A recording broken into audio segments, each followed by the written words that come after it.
Pues vamos a seguir avanzando en el tratamiento de las arritmias ventriculares y en esta ocasión, en este momento, lo que vamos a ver es el tratamiento bajo condiciones de hospitalización. Cuando la situación nos parece lo suficientemente grave como para poner en peligro la vida de nuestro paciente y que necesitamos conseguir el control de la arritmia ventricular de forma rápida y de forma inmediata. Aquí tenemos, por ejemplo, dos situaciones bien feas. Fíjense aquí arriba, donde tengo primero una extrasístole ventricular derecha, aislada, no parece tan peligrosa, pero rápidamente aquí entramos en una fase de fibrilación, de flúter, perdón, flúter ventricular.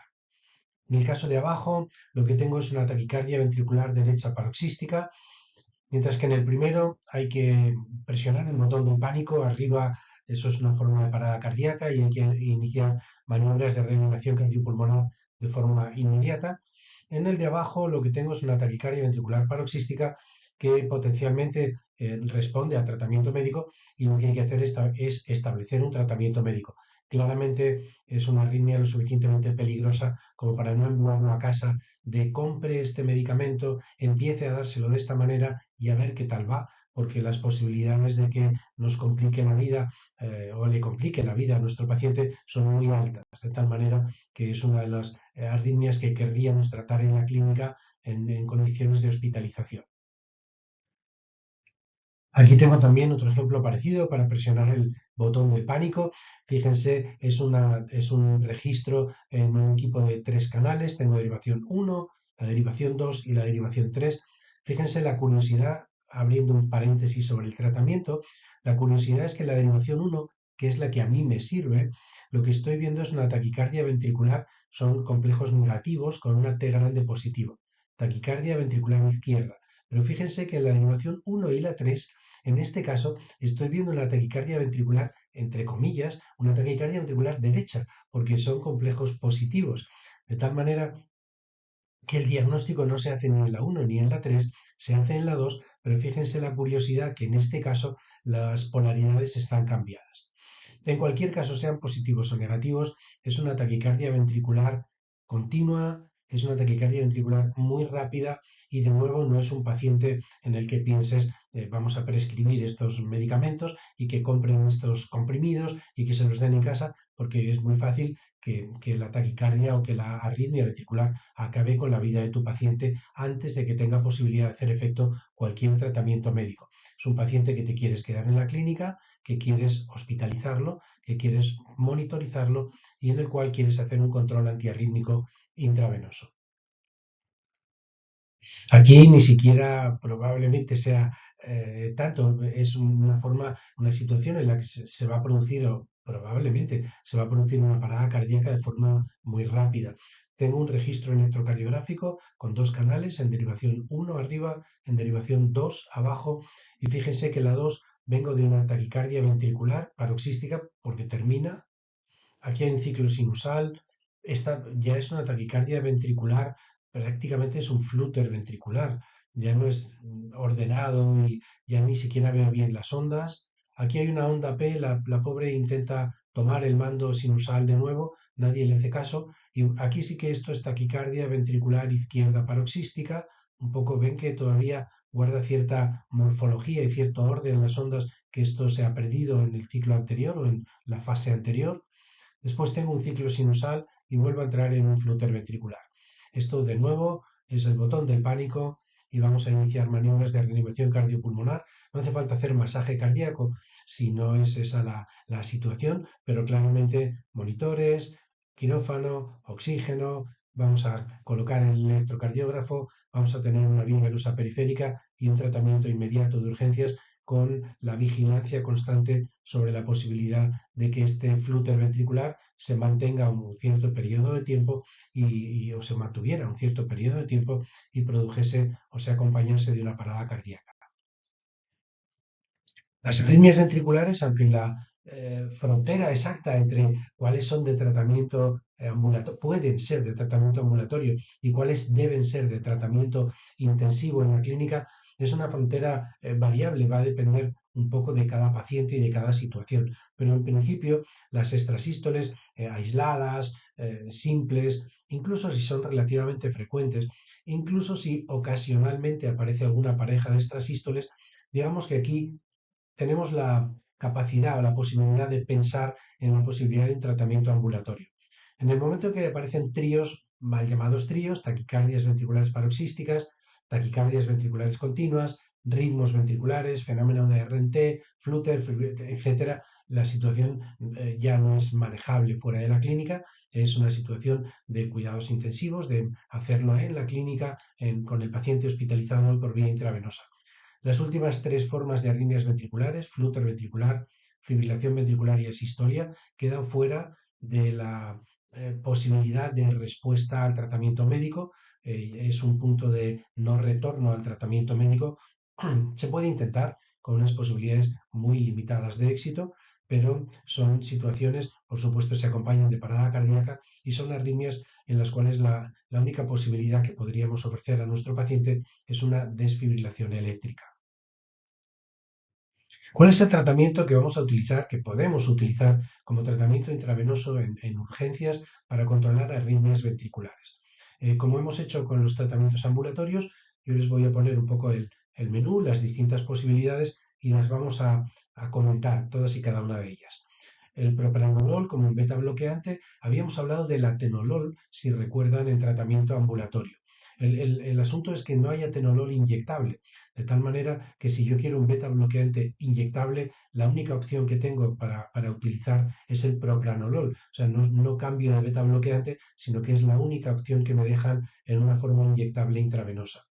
Al beta bloqueante, en este caso propranolol, le acompaña igual que antes la procainamida, un antiarrítmico del grupo 1A, la lidocaína, un antiarrítmico del grupo 1B, el esmolol y el bretilio, que son antiarrítmicos. El esmolol es un beta bloqueante un poco especial. Ahora comentaremos algunas tres o cuatro ideas sobre esmolol. Y el bretilio, que es un antiarrítmico de la clase 3, del grupo 3, parecido a la amiodarona o al sotalol, pero parecido solo por esa clasificación, porque precisamente el grupo 3 es el de no sabemos muy bien cómo funcionan y vamos a meterlos ahí, lo cual no quiere decir que todos funcionen igual, sencillamente quiere decir que todos comparten el hecho de que no conocemos con precisión y con exactitud cuál es el mecanismo de acción de esos antiarrítmicos del grupo 3. También lo vamos a ver en detalle. Propranolol. El propranolol como beta bloqueante. ¿Qué puedo decir del propranolol como beta bloqueante por vía intravenosa? Pues lo mismo que dije del atenolol. Eh, Se puede utilizar, comercialmente está disponible, utilizado en las dosis correctas es razonablemente seguro y el número de éxitos o las situaciones en las que te ofrece un éxito terapéutico suficiente pues es muy limitado. La mayoría de las veces, por decirlo de una forma sencilla, ayuda pero no lo suficiente. eh, Sería una segunda o una tercera opción para utilizar si las otras con más posibilidades que veremos a continuación no nos dan el resultado esperado. La dosis de propranolol por vía intravenosa varía un poco según qué autor consultes o qué trabajo o qué publicación quieras mirar. La dosis que yo les recomiendo es de 0,05 miligramos por kilo. Esa dosis hay que diluirla, yo la diluyo pues entre 5 y 10 mililitros de suero fisiológico, de tal manera que tengo una jeringa con mi dosis de beta bloqueante de 0,05, pero con un volumen relativamente mayor, y lo que vamos haciendo es inyectar pequeños volúmenes. Digamos que 0,5 mililitros cada 2 o 3 minutos hasta tener efecto. Tengan en cuenta que si yo lo llevo a 10 mililitros, inyecto 0,5 por minuto, pues en 10 minutos voy a inyectar 5 mililitros y en 20 minutos inyectaré la dosis total, los 10 mililitros. Entonces, 20 minutos no es para la urgencia máxima, en esos casos hay que hacerlo todo un poquitín más rápido, pero sí que es para intentar con seguridad controlar la arritmia. La vida media del propranolol es mucho más larga, con lo cual no se va a agotar el medicamento si yo tardo 20 minutos en suministrar la dosis total y voy comprobando el efecto cada una de las veces que voy poniendo uno de esos bolos. Si tengo que poner 10 mililitros, pues tal vez esos 0,5, en lugar de cada 2-3 minutos, lo pongo cada 1 o 1,5 minutos para darle un poquitín más de velocidad a esta intravenosa lenta. Como decía antes, Normalmente en mis manos, en mi experiencia, ha resultado razonablemente seguro, pero no demasiado exitoso. No tengo una enorme confianza en que el propranolol vaya a salvar situaciones realmente complicadas y avanzadas de arritmias ventriculares. La procainamida por vía intravenosa es de los antiarrítmicos del grupo 1A. La podríamos usar igual que podríamos usarla por vía oral. Casi los principales inconvenientes son de disponibilidad comercial. No es fácil encontrar procainamida intravenosa, es barata, es muy económica, tiene muchos años, libre de patente, nadie parece tener mucho interés comercial en la procainamida, de tal manera que no siempre es fácil encontrarla en oficinas de farmacia. El laboratorio fabrica cuando quiere y tiene rotura de stock más de una vez. Tampoco es un medicamento que se utilice de forma frecuente a través de las farmacias, siempre es el uso hospitalario, con lo cual no es demasiado fácil conseguir la procainamida. La dosis de procainamida es 2 miligramos por kilo y lo que hacemos es básicamente lo mismo, diluirlo, inyectarlo en pequeñas alícuotas y se puede repetir esta dosis a cada 2, cada 3, cada 5 minutos. La podemos repetir incluso hasta 10 veces, hasta un máximo de 20 miligramos por kilo, con lo cual podemos ir subiendo la dosis de una forma significativa. Si funcionase y tenemos que repetir la dosis más veces, al final no podemos estar cada 10 o 15 o 20 minutos poniendo bolos para tener controlada la arritmia y que en 10, 15 minutos se descontrole y volver a controlarla. Y lo que hacemos es, una vez controlada, poner una infusión a velocidad controlada de entre 10 y 40 microgramos kilo minuto. La procainamida, si consigues el medicamento inyectable y lo tienes disponible, para mí sería la segunda opción. La primera sería lidocaína, que ahora lo veremos, y la segunda opción, si no funciona la lidocaína, sería procainamida.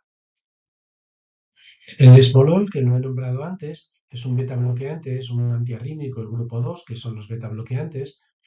Tiene un efecto inmediato, muy rápido, y el efecto es muy breve. La vida media del esmolol es muy corta.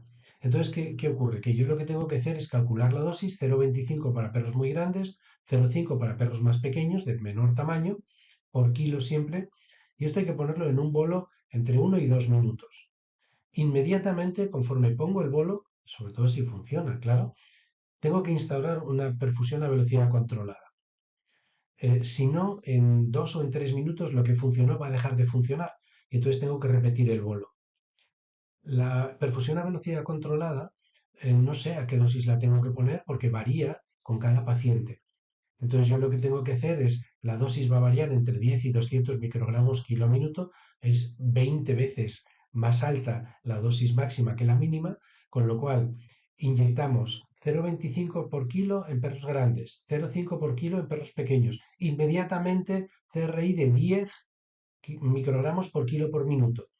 Si en 1, 2, 3 minutos repite la arritmia, nuevo bolo 20.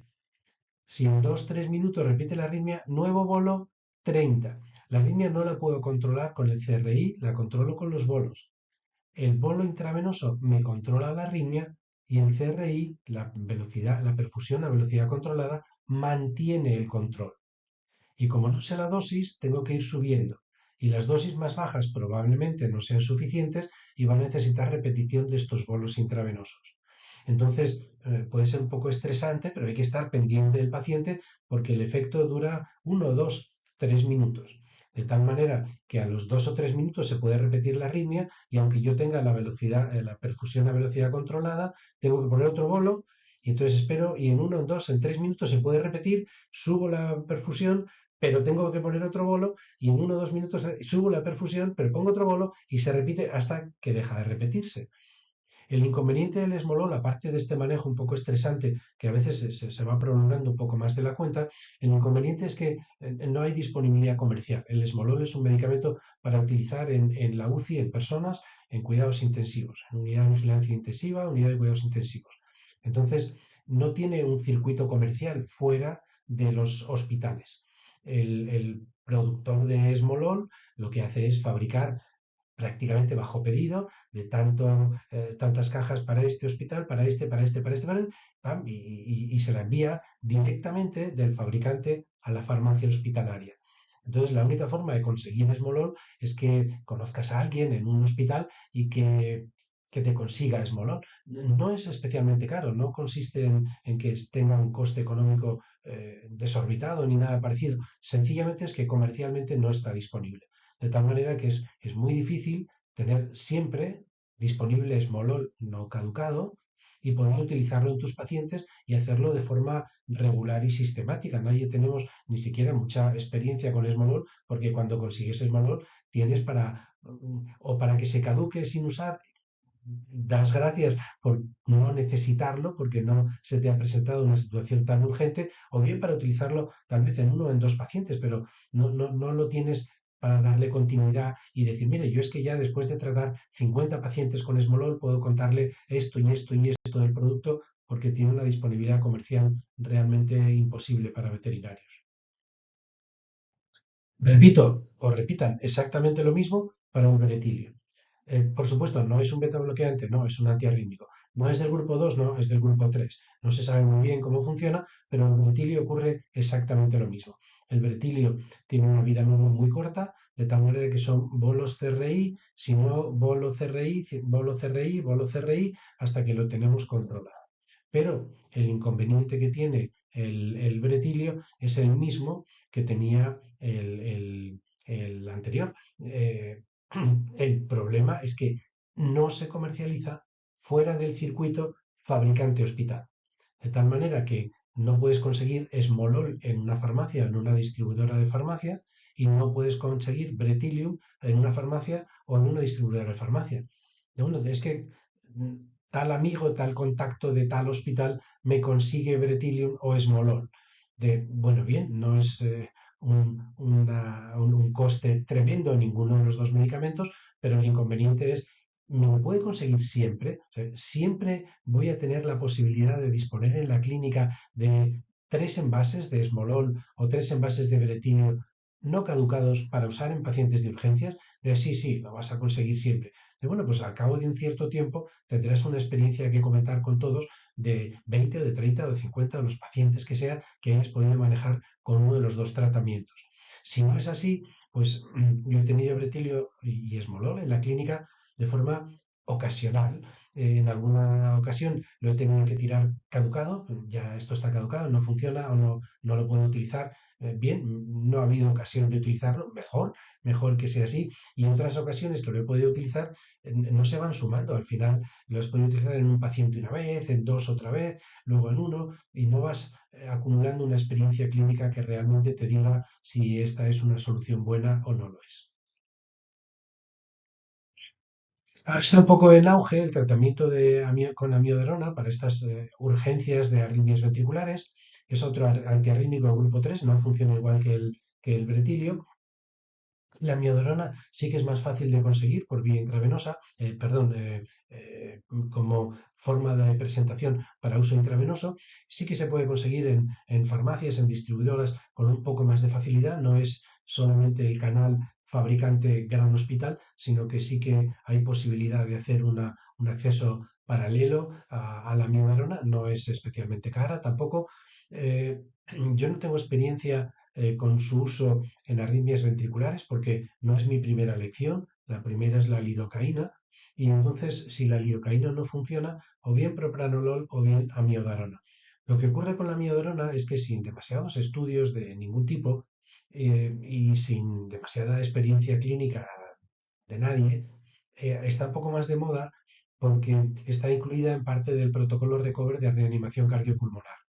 Entonces, sin que la dosis esté muy clara de cuál es la que hay que utilizar y cómo se debe utilizar, si hay que ponerlo en bolo o si hay que ponerlo en un goteo lento, y nadie lo tenemos muy claro, pero por lo menos el nombre aparece más veces porque como está incluida en el recover de taquicardia ventricular sin pulso, haga esto, y si no, amiodarona, bueno, pues ahí está, pero la realidad es que nadie sabemos exactamente cómo utilizar amiodarona en estos casos, cómo nos va a funcionar, qué problemas nos puede dar o cuáles son las ventajas que tiene. En cualquier caso, la dosis general utilizada en estas situaciones de urgencias es de 5 miligramos por kilo que se conectan en un goteo de 250 mililitros de glucosa o dextrosa al 5% y se hace una perfusión, yo pongo en 12 horas, se hace una perfusión lenta, simplemente tú dejas la perfusión de amiodarona en esta dilución de glucosa al 5% y compruebas que en efecto sea el deseado. Si no lo es, tienes que subir la velocidad. Si ya lo tienes, ve bajando un poquito la velocidad, la amiodarona se acumula. Una vez que lo tienes controlado, la amiodarona sí que tiene una vida media más larga, no es necesario mantener la perfusión más tiempo, pero insisto que es más una dosis anecdótica de cita de, bueno, esto se puede hacer así, sin un estudio clínico de toxicidad, de eficacia o de comparación con otros medicamentos antiarrítmicos. ¿Qué es lo que vamos a utilizar? Lo que vamos a utilizar es lidocaína. ¿Por qué? Porque es accesible, la pueden conseguir, porque además es barata y además es eficaz. Y utilizada con un poquito de cuidado es muy segura. Lo primero de todo es que consigan lidocaína. De no, yo tengo, todos tenemos lidocaína en la clínica, pero no, comprueben que la lidocaína que tienen nos va a servir como antiarrítmico intravenoso. Muchísimas lidocaínas no sirven. Miren, esta es perfecta, no es hacerle publicidad a ningún laboratorio, pero esta es lidocaína tanto, cloruro sódico tanto y agua tanto. Ya está, esto es perfecto. O algo que se parezca a esto. Y esto es un desastre, no es por criticar al laboratorio, pero lidocaína con epinefrina. No puedo poner esto intravenoso para tratar arritmias ventriculares. ¿Cómo vamos a poner adrenalina para tratar arritmias ventriculares y frenarlas? Es imposible. Igual que esto, hay otras lidocaínas que tienen conservantes, que tienen cualquier otro componente que no sea cloruro sódico o agua. De hecho, algunas lidocaínas que se comercializan vienen ya con la indicación de intravenosa para arritmias cardíacas. En esta es intravenosa para arritmias cardíacas, lidocaína al 2%, que no tiene nada más. No hace falta que sea específica para arritmias cardíacas, esta no lo es, pero hace falta que sea lidocaína que podamos utilizar intravenosa porque única y exclusivamente contiene lidocaína. Lidocaína, agua, cloruro sódico, pero que no contiene ningún otro medicamento, ningún otro principio activo, ningún otro producto. Eso es lo primero. Y si no lo tienes en la clínica, consíguelo, porque cuando lo necesites vas a tardar demasiado tiempo en conseguirlo. De manera que hay que tener siempre la clínica disponible y lo tenemos a disposición de las urgencias de las arritmias. Es barata, si caduca, la tiramos, nos alegramos mucho de no haber tenido ocasión de usarla y volvemos a reponerla para tenerla disponible. ¿Cómo vamos a usar lidocaína? También hay muchos protocolos o varios protocolos. Yo les recomiendo el que uso yo. ¿Y por qué lo uso? Porque me resulta cómodo, cómodo de utilizar, es sencillo de recordar y de ir manteniendo en el paciente, es seguro y por lo menos a mí me ofrece los éxitos que cabe esperar de la lidocaína. La lidocaína como antiarrítmico 1B por vía intravenosa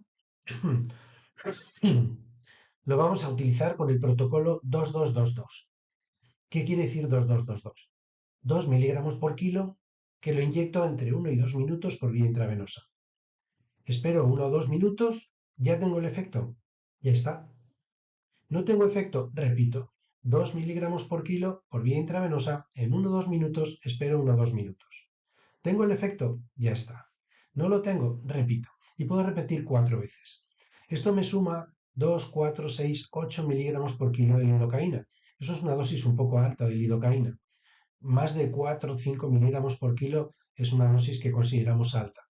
Pero esta dosis de 8 miligramos normalmente no llegas, con 2 o 3 bolos suele ser suficiente, pero incluso si llegas a 8 miligramos, ten en cuenta que los vas a ir espaciando 1 o 2 minutos, 1 o 2 minutos de inyectar, 1 o 2 minutos de esperar, 1 o 2 minutos de inyectar, 1 o 2 minutos de esperar, con lo cual los vas a inyectar a lo largo de 10, 12, 15, depende de los minutos que tardes en ir preparándolo todo. Con lo cual, este sería el punto máximo. Prácticamente nunca llego a ese punto máximo, el último me sobra y tengan en cuenta que esta dosis acumulada es una dosis alta de lidocaína. Solamente tiene sentido si las previas no han funcionado, si realmente necesitas la lidocaína y si vas espaciando esta dosis a lo largo de un periodo de tiempo relativamente prolongado. Inyectamos 2 miligramos por kilo en bolo y repetimos, pues como tardo 1 o 2 minutos en inyectar, 1 o 2 minutos en ver el efecto, en medir el efecto, pues repito cada 2 o 3 o 5 minutos en total. Si le pongo 4 bolos, 2, 2, 2, 2, estoy en 8 miligramos por kilo, en 4 veces por 10, 12, 15, 20 minutos. En teoría hay una dosis máxima de 20 miligramos por kilo en media hora. Yo creo que esta dosis es demasiado alta. Aparece en algunos textos. A mí me parece que las posibilidades de que tenga efectos secundarios son muy elevadas y realmente si dosis más bajas no dan buen resultado, es muy probable que esta dosis tampoco lo dé, con lo cual yo no llego nunca ahí, pero en teoría existe la posibilidad de alcanzar este tope de dosis máxima de 20 miligramos por kilo repartidos en media hora. Si yo con 2 miligramos por kilo no lo controlo, repito otros 2 miligramos. Mira, parece que sí, no, bueno, sí, bastante, mejor 2 miligramos. Mira, ya está controlado. Perfecto. Vamos a monitorizar al paciente. Oye, lo estamos monitorizando, va bien, y al cabo de 5, de 10, de 12, de 15 minutos vuelve a aparecer tímidamente la arritmia ventricular. Uy, uy, uy, espera que 2 miligramos por kilo. Lo controlas. Lo tienes monitorizado y va bien. Y vuelve a aparecer al cabo de unos minutos de otros 2 miligramos y lo controlas. Y bueno, no puede estar así todo el tiempo. Vamos a tenerlo controlado y poner una CRI, una velocidad, una infusión a velocidad controlada. Vale, ¿cómo está? Ahora está, espera, parece que aparece 2 miligramos. Prim. Venga, ponle la CRI. La CRI la ponemos entre 10 y 40 microgramos por kilo. ¿Esto qué quiere decir? Que como no sé muy bien la dosis que tengo que poner, normalmente empiezo en unos 25 microgramos por kilo por minuto. Pongo 25 y sigo vigilando. Oye, está perfecto, no vuelve a aparecer, no hay arritmia, esto está súper controlado. Le doy el tratamiento oral, sigue la CRI, el paciente sigue hospitalizado y cuando el tratamiento oral empieza a funcionar, 1 hora, 2 horas, empiezo a bajar la CRI. Voy bajándole gradualmente. Oye, aquí no aparece nada. Pues qué bien, ya lo tenemos controlado. Si yo tengo la CRI en 20, 25 microgramos kilo minuto y aparecen arritmias, uy, mira, vuelve a aparecer 2 miligramos por kilo, sube a 35 microgramos y vigila. Oye, vuelve a aparecer 2 miligramos por kilo, 45 microgramos. Oye, vuelve a aparecer 2 miligramos por kilo, 55 microgramos. Y así sucesivamente hasta que lo tengo controlado. Más de 75 microgramos kilo minuto es una dosis peligrosa, por encima de 40-45 ya empieza a ser una cantidad importante, sobre todo si estamos bastante rato de infusión, y la mayoría de las veces 2 o 3 bolos de 2 miligramos y una CRI de entre 25 y 35 microgramos kilo minuto controlan las arritmias ventriculares. Si llegas a tiempo, si no entras en ese punto de no retorno, de no respuesta al tratamiento farmacológico. Para calcular la CRI, yo puedo poner la dosis que me parezca bien, inicial, 40, que es una dosis un poquito más alta, 20, 25, 75, depende un poco cómo vea al paciente. Si estoy repitiendo constantemente la lidocaína porque responde, pero es que el efecto es muy corto, pues puedo empezar con 40 microgramos kilo. Si resulta que le he puesto la lidocaína y parece que está todo controlado, y bueno, al cabo de 10 o 15 minutos apareció por allí una nueva extrasístole, de bueno, pues le voy a poner otro bolo para que no, esto no empeore y voy a empezar en 25. De tal manera que la CRI la voy a subir o bajar en función de la respuesta que tenga la lidocaína. La CRI nunca se puede poner en gatos, paréntesis sobre gatos, aunque estemos hablando de arritmias en perros, pero nunca se debe poner en gatos, pero en perros no hay ningún inconveniente. Solamente pongo una CRI de lidocaína si se cumplen dos condiciones. ¿La lidocaína intravenosa en bolo funciona? Sí, sí, lo ha controlado muy bien. Ah, pues estupendo. Oye, y además tengo que repetir muchas veces de sí, es que mira, cada 5 o 10 minutos estamos con un bolo porque no acaba de controlarse del todo. Vale, si contesto que sí a las dos preguntas, sí funciona, sí repito varias veces, pongo la CRI. Tengan en cuenta que no es una CRI, no es un medicamento muy exigente en la precisión de la CRI, porque la dosis puede variar entre 20 y 25 y 75 microgramos kilo minuto. Y lo voy a ajustar al paciente. Entonces, por supuesto que si tengo una bomba de perfusión con jeringa, lo ajusto milimétricamente, con absoluta precisión y sé exactamente el volumen y sé exactamente la dosis que le estoy poniendo por minuto al paciente. Si la tengo, es la mejor opción. De si no tengo una bomba de perfusión, la habitual que utilizamos para fluidos, también me sirve. No es tan precisa, pero también me sirve. Es más, me sirve un controlador de goteo si lo calculo correctamente. ¿Por qué? Porque realmente, si en lugar de en un paciente determinado 40 microgramos kilo minuto, estoy poniendo 49 microgramos kilo minuto o 31 microgramos kilo minuto, yo no voy a modificar la dosis en función del número, de la numeración que tenga. Voy a modificar la dosis en función de la respuesta que tenga. Entonces, si yo tengo, aquí indico, por decir una cifra cualquiera, 100 gotas por minuto, y resulta que esto no es muy preciso, en lugar de 100 caen 114, me da igual. Hombre, si caen 300, indudablemente no sirve. Pero si el 100 tiene una variabilidad de un 10 o de un 15%, me da lo mismo. Yo no, entonces no estaré poniendo 40 si he decidido poner 40, estaré poniendo 32,8 o 45,3. De bien, estoy dentro del margen de seguridad. Y una vez que tengo esa velocidad de CRI, yo voy a subir o bajar un poquito en función de que responda muy bien o de que vuelva a aparecer la arritmia.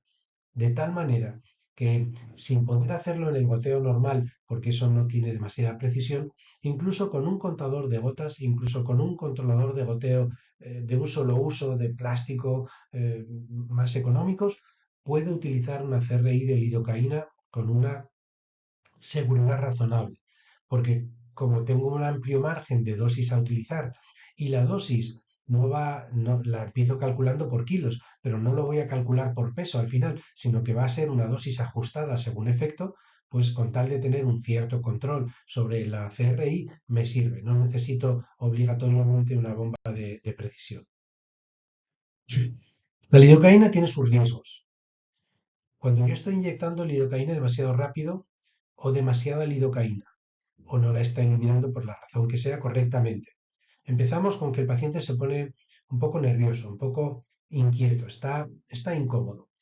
Además, empiezan temblores. A veces es en las orejas, en la cara, en el cuerpo. Empiezan teniendo pequeños temblores, pequeñas mioclonias de, uy, mira, qué curioso. Y a veces es en una escápula, o a veces es en una pata, o a veces es en una oreja. Pero empieza con estos pequeños temblores. El paciente tiene náuseas. Lo primero, empieza a hacer cosas raras, está inquieto, le tiembla un poco la oreja, por ejemplo, empieza a salivar, puede vomitar.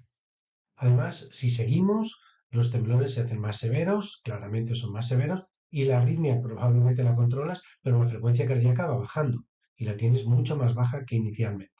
Si seguimos, el paciente empieza a quedarse un poco atontado, un poco medio dormido. De estar inquieto, parece, ya está más tranquilo, eso es malo. Que ya esté más tranquilo es malo, entra en un cuadro de somnolencia, de sopor, reacciona menos a los estímulos externos. Si seguimos, se pueden producir convulsiones. Si seguimos, hay nistagmos en los ojos horizontales o verticales, entra en un cuadro de sopor, coma, con una mínima respuesta a los estímulos externos, solamente al dolor intenso, si no, no va a responder. Tiene temblores, puede tener convulsiones, en el corazón se producen bradicardias, se produce una frecuencia cardíaca muy baja y bloqueos cardíacos y el paciente se puede morir.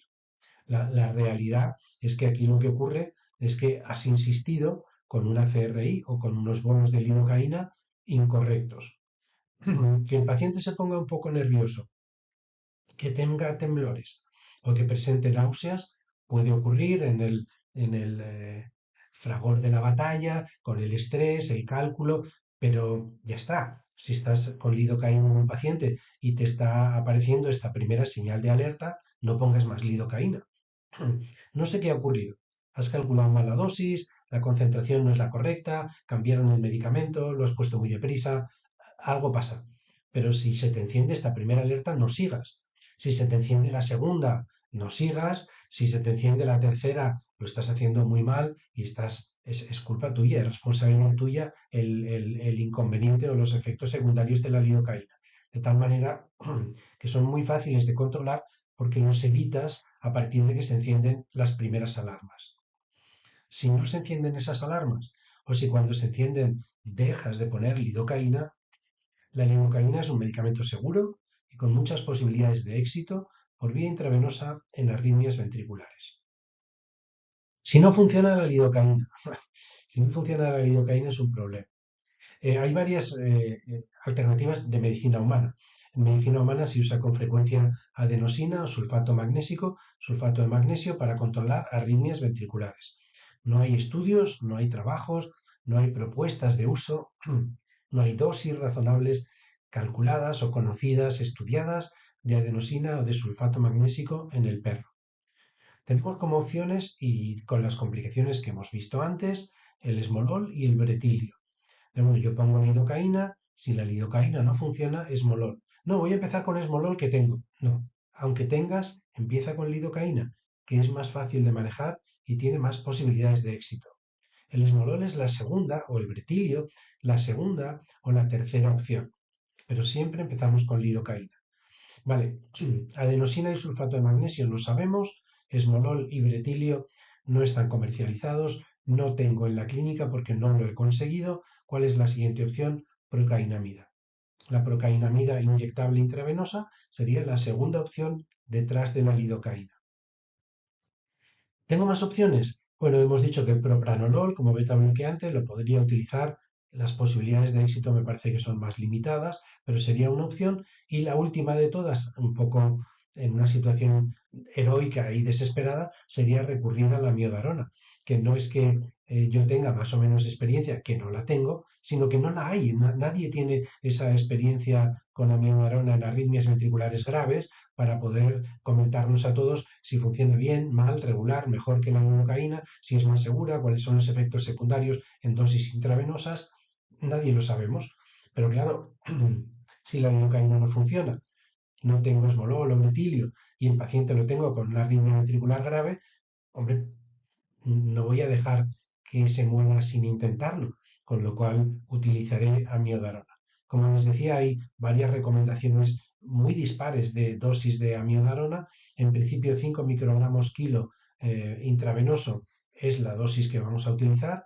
La vamos a poner en un goteo y lo que hacemos es un goteo primero a una velocidad muy ligerita, de manera que consigamos una dosis de amiodarona que tenga capacidad, que tenga la posibilidad de ser efectiva en este paciente concreto, y luego vamos reduciendo la velocidad de goteo para mantener la efectividad de la miodarona. La miodarona no tiene un metabolismo muy lento, entonces se acumula, no necesito mantener la dosis de amiodarona. Lo que ocurre es que como no sé cuál es la concentración plasmática que necesito de amiodarona para que sea segura, pero además sea eficaz, pues por prudencia inicio una carga un poco más rápida y luego lo que hago es el resto de la carga intravenosa hacerlo un poco más lento.